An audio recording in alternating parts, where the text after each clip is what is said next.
Dawn broke over Pine Creek, Montana. Sarah Mitchell, age 68, stood at her window clutching her phone as 3 members of the Devil's Hand motorcycle gang set fire to the American flag she carried home from Vietnam.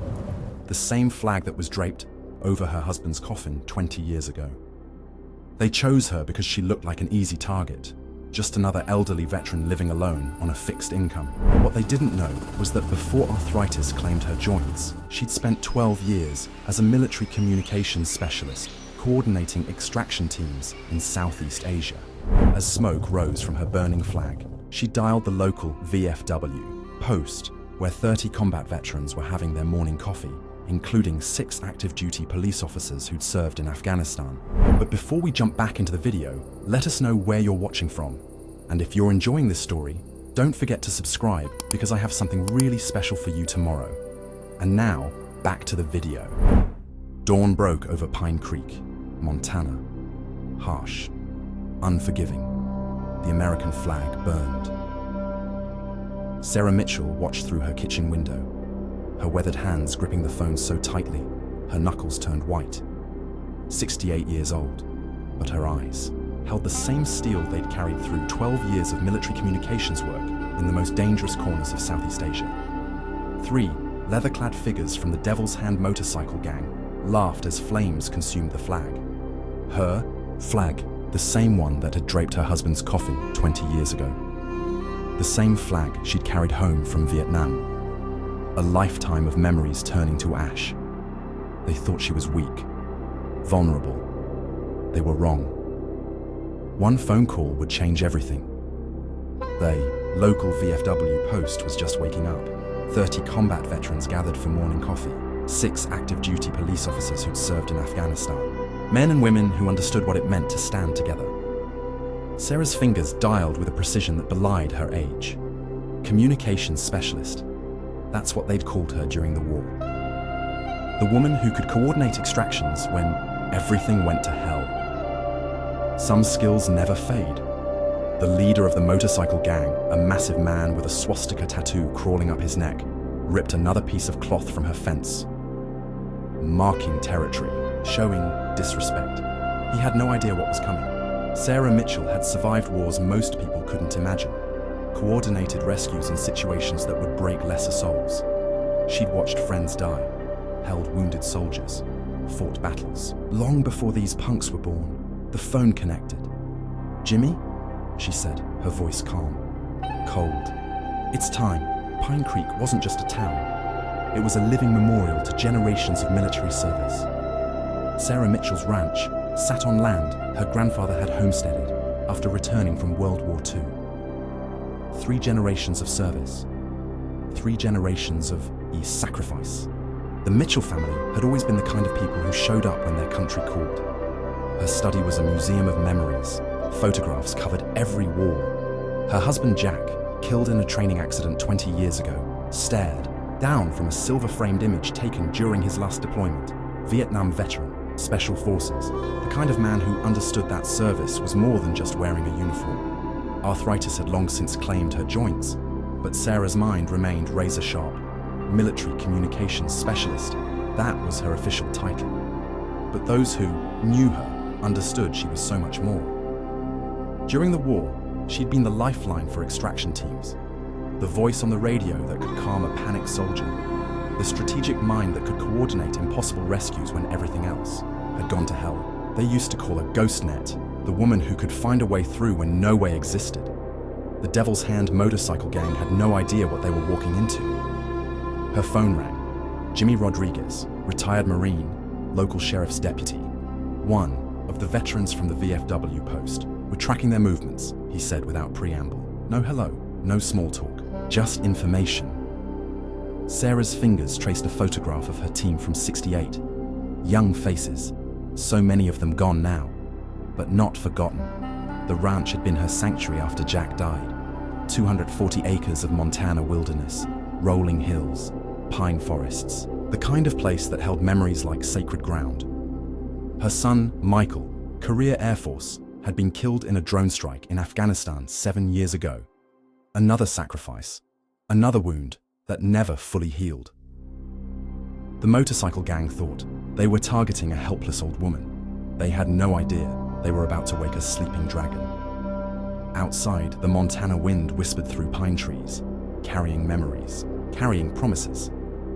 Sarah opened a locked drawer. Inside, carefully maintained, her old communication gear, encryption devices, backup communication systems she'd kept from her military days, technology that most people would have discarded decades ago. But Sarah Mitchell never threw anything away, especially not the tools that had kept her and her fellow soldiers alive. The photographs on the wall watched generations of Mitchell family service, warriors, protectors. She dialed another number, a contact from her old network, someone who owed her a favor. "It's time," she said quietly. "Activate the network." In Pine Creek, Montana, something was about to change. The Devil's Hand had no idea what was coming. The Devil's Hand wasn't just another motorcycle gang. They were a cancer spreading through rural Montana. Jake Razor Thompson, the gang's president, had a history as ugly as his criminal record. 32 arrests, 17 convictions. Mostly small-time stuff. Drug distribution, assault, theft. But recently, they'd been expanding, pushing into territory that went beyond petty crime. Local law enforcement had been watching, carefully, cautiously. But they'd never found enough to truly take the gang down. Until now. Sarah Mitchell's burned flag was more than just a provocation. It was a message, a line drawn in the Montana dust.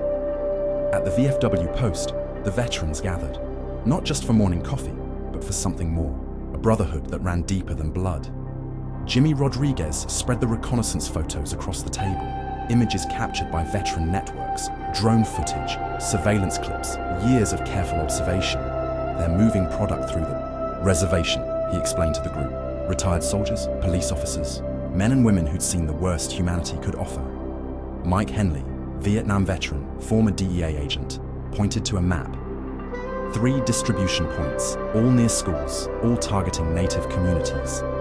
The Devil's Hand had made a critical mistake. They'd chosen to operate in a community that protected its own. Back at her ranch, Sarah Mitchell was making her own preparations.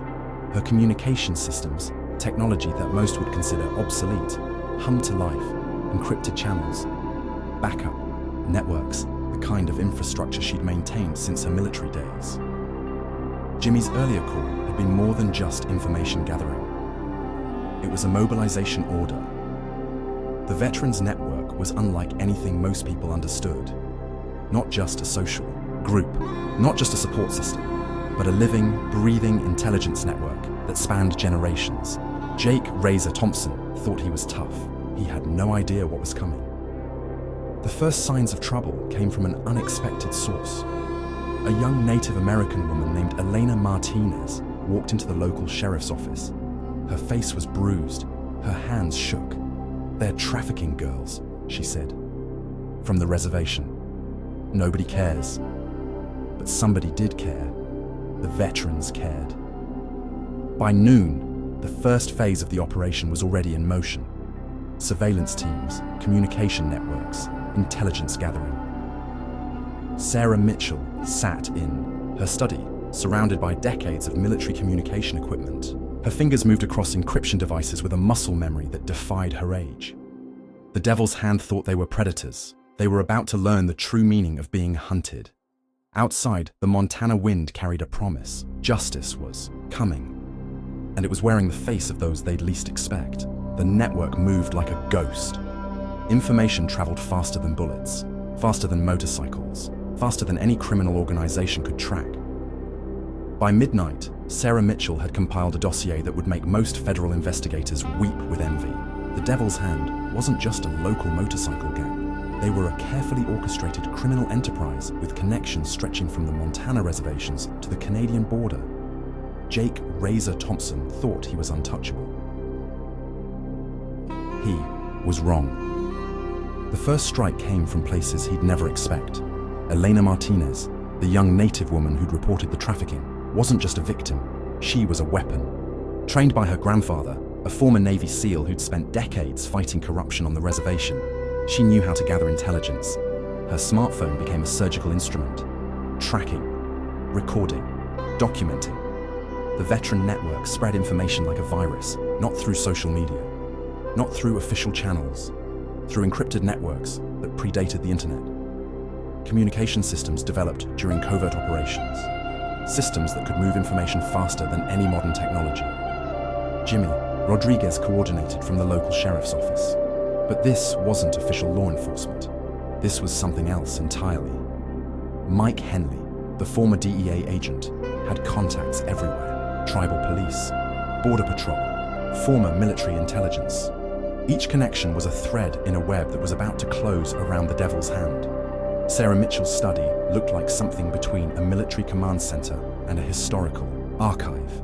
Maps, communication devices, historical records. Her fingers moved across encryption systems that most people would consider museum pieces. But these were weapons, and she knew how to use them. The first financial records surfaced by 2 a.m. bank transfers, shell companies, real estate investments. The Devil's Hand wasn't just moving drugs. They were laundering money through a complex network of businesses. Casino on the reservation, a chain of convenience stores, trucking companies that moved product across state lines. Jake Razor Thompson had no idea how many eyes were watching him. Elena Martinez's grandfather, Thomas Martinez, the retired Navy SEAL, began making phone calls. Not threats, not warnings, just quiet conversations with old contacts. Veterans who understood what it meant to protect those who couldn't protect themselves. By dawn, the first domino would fall. A truck carrying what the Devil's Hand thought was a routine shipment of contraband would be intercepted. Not by law enforcement, not by federal agents, by people who knew exactly how to make evidence disappear or appear exactly where it needed to be. Sarah Mitchell adjusted her communication systems.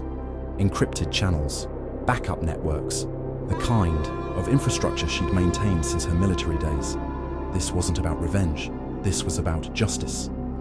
The Montana dawn broke cold and clear, pine trees casting long shadows across the landscape. A landscape that had seen generations of struggle, of survival. The Devil's Hand had made a critical mistake. They'd chosen to prey on a community that protected its own. And now, they would learn the true meaning of consequences. In her study, surrounded by decades of military communication equipment, Sarah Mitchell allowed herself a small smile. The hunt was about to begin. The truth erupted like a hidden volcano. Jake Razor Thompson wasn't just running a criminal enterprise. He was a carefully constructed piece of something much larger, a network that ran deeper than anyone had imagined. The encrypted files Sarah Mitchell decoded revealed a nightmare far beyond local drug trafficking, military-grade weapons, human trafficking routes, political connections that stretched from local county commissioners to state senators. The Devil's Hand was just a tentacle of a much larger organism. Elena Martinez discovered the first real connection.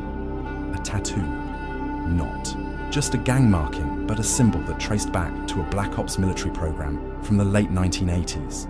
A program that was never supposed to exist. Thomas Martinez, her grandfather, the retired Navy SEAL, recognized the symbol immediately. His hands trembled as he pulled out an old file, classified, stamped with warnings that would make most people's blood run cold. Operation Shadowhawk, he whispered. The program had been designed to create off-the-books operatives, soldiers who didn't officially exist, who could be deployed in situations that required complete deniability. But something had gone wrong, very wrong. The Veterans Network began to connect dots. Jake Razor Thompson wasn't just a gang leader, he was a product of a system designed to create the perfect criminal operative, trained, conditioned, released into civilian life, as a weapon without a clear target. Sarah Mitchell's communication systems intercepted a series of encrypted transmissions, not from the Devil's Hand, from somewhere else entirely, a shadow network that had been watching, waiting. Jimmy Rodriguez discovered the first real connection, bank transfers, intelligence reports, a trail of breadcrumbs that led to something much bigger than a local motorcycle gang. The Devil's Hand was a front, a cover. For what? Nobody was sure yet, but the veterans were going to find out. Elena's grandfather pulled out an old radio, military grade, encrypted. The kind of communication device that most people would consider a relic. We need to go deeper, Thomas Martinez said. The tattoo Jake Razor Thompson wore wasn't just a gang symbol, it was a map. a key to something that had been buried for decades. Sarah Mitchell realized they were no longer just fighting a local criminal enterprise. They were about to uncover a conspiracy that had been waiting in the shadows for generations. The Montana landscape watched, silent, waiting. Something was about to break wide open. The final confrontation wasn't going to happen on anyone's terms but theirs. Sarah Mitchell's ranch became a tactical command center. Veterans from 3 generations converged, not just local members, but contacts pulled from every corner of the military network: Vietnam vets, Afghanistan veterans, Desert Storm survivors, a brotherhood that transcended time and conflict. Jake Razor Thompson had no idea what was coming. The first phase began at dawn, not with violence, with precision. Elena Martinez and her grandfather Thomas coordinated a series of strategic interventions. Bank accounts frozen, communication channels disrupted. The Devil's Hand's entire infrastructure began to collapse from the inside out. Jimmy Rodriguez used his law enforcement contacts to create a legal stranglehold. Warrants appeared like magic: search orders, surveillance authorizations. Each document, a perfectly crafted weapon. Sarah Mitchell worked her communication networks, encrypted channels, backup systems, intelligence gathering that would make most federal agencies look like amateurs. They discovered the truth in layers. Jake Razor Thompson wasn't just a gang leader. He was a product of Operation Shadowhawk, a classified military program designed to create operatives who could operate outside traditional military structures. Soldiers engineered to be perfect criminals, or perfect weapons. The tattoo was more than a mark, it was a map, a key to a network that had been dormant for decades. At 10:23 a.m., the first major blow landed. A convoy of Devil's Hand trucks was intercepted, not by law enforcement, by a carefully coordinated veteran network. Military precision met criminal arrogance. Thomas Martinez led the operation. His Navy SEAL training kicked in like muscle memory. Each movement calculated, each strategy thought out decades in advance. Jake Razor Thompson realized something was wrong when his communication networks went dark, when his money disappeared, when the infrastructure he'd built began to crumble. The veterans weren't just fighting back, they were dismantling an entire system. Sarah Mitchell's study became the nerve center of the operation. Maps, communication, devices, years of collected intelligence, each piece of equipment a weapon in its own right. They thought we were just old people, she muttered, her fingers dancing across encryption systems. They forgot we were the ones who created the systems they're trying to use. By noon, the Devil's Hand was more than wounded. They were eviscerated. But this wasn't just about revenge. This was about exposure. Elena Martinez began releasing carefully documented evidence, not just to local authorities, to national news networks, to investigative journalists, to anyone who would listen, the truth about Operation Shadowhawk, the network of criminal enterprises, the systematic exploitation of veterans and local communities. Jake Razor Thompson made his final mistake at 2:47 p.m. He tried to run. The veterans network was waiting, not with violence, but with something far more devastating: complete exposure. As the Montana sun began to set, Sarah Mitchell looked out over her ranch, the same land her family had defended for generations, the same ground that had seen struggle, survival, redemption. The Devil's Hand was finished, but the story was just beginning. The aftermath wasn't clean, it was complicated, messy, exactly like justice always is. 1 week after the takedown of the Devil's Hand, Sarah Mitchell's ranch became something more than a family homestead. It became a beacon. Federal investigators arrived in waves: FBI, DEA, Homeland Security. Each team uncovering another layer of the conspiracy that had been hiding in plain sight for decades. Operation Shadowhawk wasn't just a footnote in military history. It was a systemic failure that stretched across multiple government agencies. Jake Razor Thompson wasn't the leader, he was a product. A weapon created and then discarded by a system that never truly understood the human cost of its experiments. During his arraignment, Thompson spoke only once. 4 words that sent a chill through the courtroom. We were never alone. Elena Martinez had become more than just a witness. She was now a key investigator. Her work with her grandfather Thomas exposing a network of criminal enterprises that reached into the highest levels of local and state government. The Veterans Network, that invisible web of communication and support, had proven more effective than any federal investigation. Sarah Mitchell sat in her study, surrounded by the communication equipment that had been her life's work. Photographs of her husband Jack, her son Michael, generations of service, of sacrifice. Jimmy Rodriguez brought the latest reports, dozens of arrests, political connections severed, a criminal network dismantled piece by piece. "We're not done," he said. Not a threat, not a promise, just a statement of fact. The burn marks from the American flag still remained on her fence. A reminder, a badge of honor. Thomas Martinez understood something profound. This wasn't about revenge. This was about healing, about protecting those who couldn't protect themselves. Some wars, he told Elena, are fought long after the battle seems over. The native reservation began to heal, the trafficking routes collapsed, the economic stranglehold broke. But the veterans knew this was just one battle.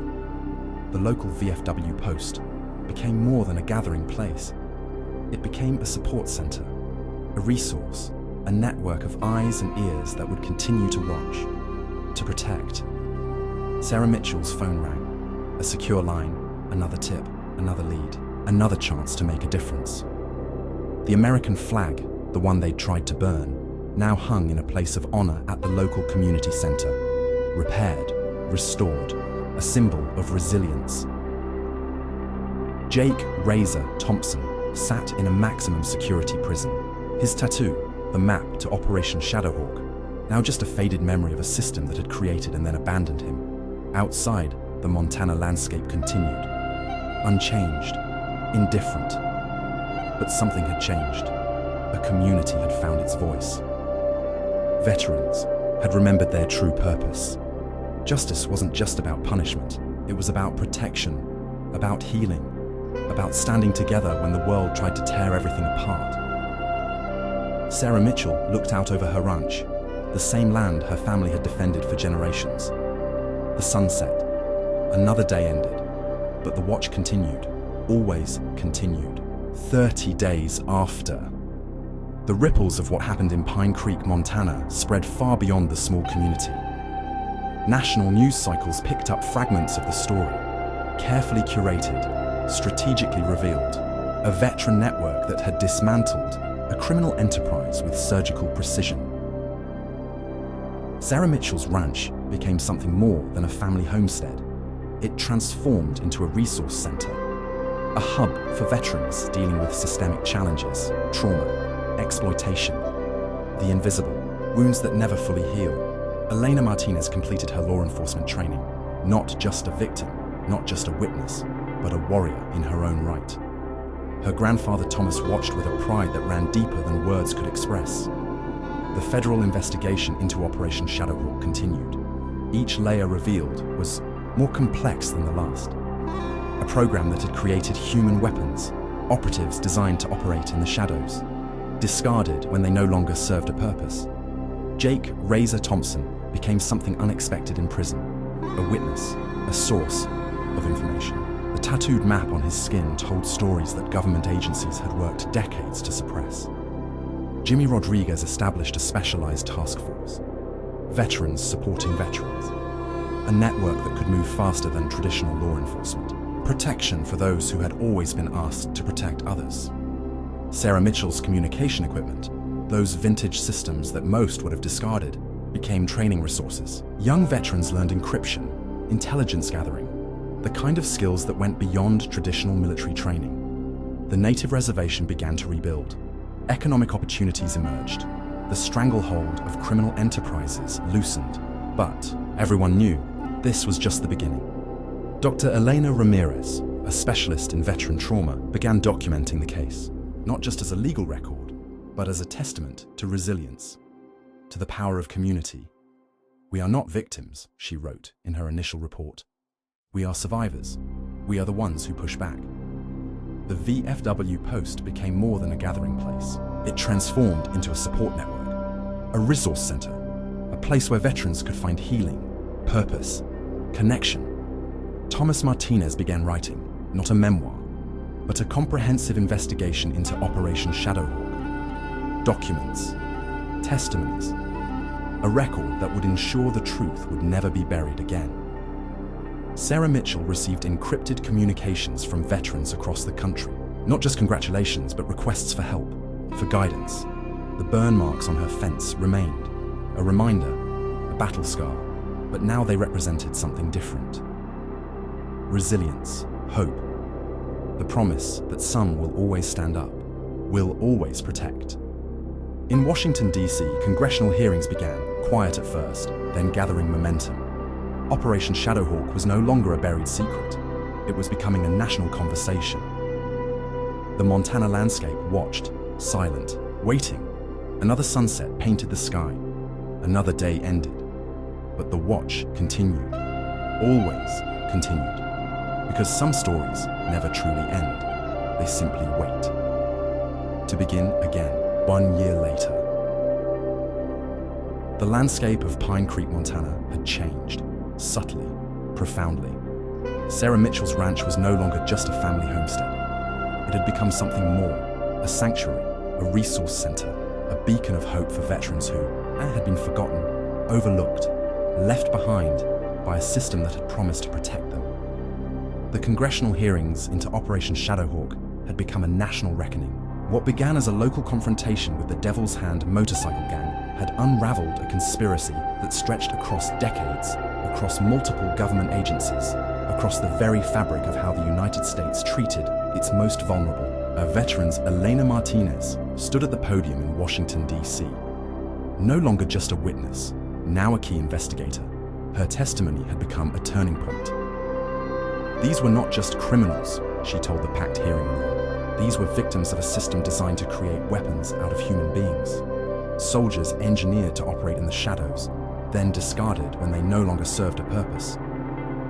The tattoo that Jake Razor Thompson carried, once thought to be just a gang marking, had become a crucial piece of evidence, a map, a key to understanding a network of exploitation that ran deeper than anyone had imagined.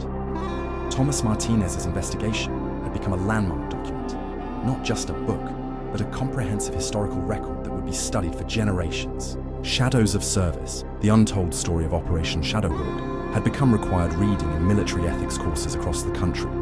At the Veterans Support Center, founded on Sarah Mitchell's ranch, a new model of veteran care was emerging. Not just treatment, restoration, rehabilitation, a holistic approach that understood that the wounds of service ran far deeper than physical scars. Jimmy Rodriguez had transformed the local law enforcement approach, a specialized task force that integrated veteran support, community protection, and systemic oversight. Each officer now trained not just in law enforcement, but in understanding the complex challenges faced by veterans. The native reservation that had once been a primary target of the Devil's Hand was now a model of economic recovery and community resilience. Economic programs, educational initiatives, a complete transformation that traced its roots back to that single moment when Elena Martinez first spoke out. Sarah Mitchell's communication equipment, those vintage systems that most would have discarded, had become a training resource. Young veterans learned encryption, intelligence gathering, the kind of skills that went beyond traditional military training. But the story was far from over. Jake Razor Thompson remained in prison, but he was no longer just a prisoner. He had become a source, testifying, revealing, exposing layers of a system that had created him. Dr. Elena Ramirez's longitudinal study on veteran trauma had become a groundbreaking work, not just academic research, but a comprehensive look at how systemic exploitation impacts individual lives. The VFW Post was now more than a gathering place. It was a lifeline, a resource center, a place where veterans could find healing, purpose, connection. International attention began to focus on the Pine Creek model, how a small community had stood up, had fought back, had exposed a system of exploitation that most would have considered untouchable. But challenges remained. Not all wounds could be healed. Not all systems could be immediately transformed. Sarah Mitchell understood this better than anyone. On the anniversary of the confrontation, she gathered the core group that had made everything possible. veterans, investigators, community leaders. This isn't an ending, she told them. Her voice carried the weight of generations of service. This is a beginning. The encrypted communications continued. Veterans from across the country reached out, not just for help, but to be part of something larger. A network of support, of protection, of hope. Thomas Martinez looked out over the Montana landscape, the same land that had witnessed generations of struggle, of survival. Some wars, he told Elena, are fought long after the battles seem over. The burn marks from the American flag still remained on Sarah Mitchell's fence, a reminder, a badge of honor. But now they represented something different. Resilience, hope, the promise that some will always stand up, will always protect. As another Montana sunset painted the sky, the Veterans Network continued its watch, silent, vigilant, unbroken, because some stories never truly end.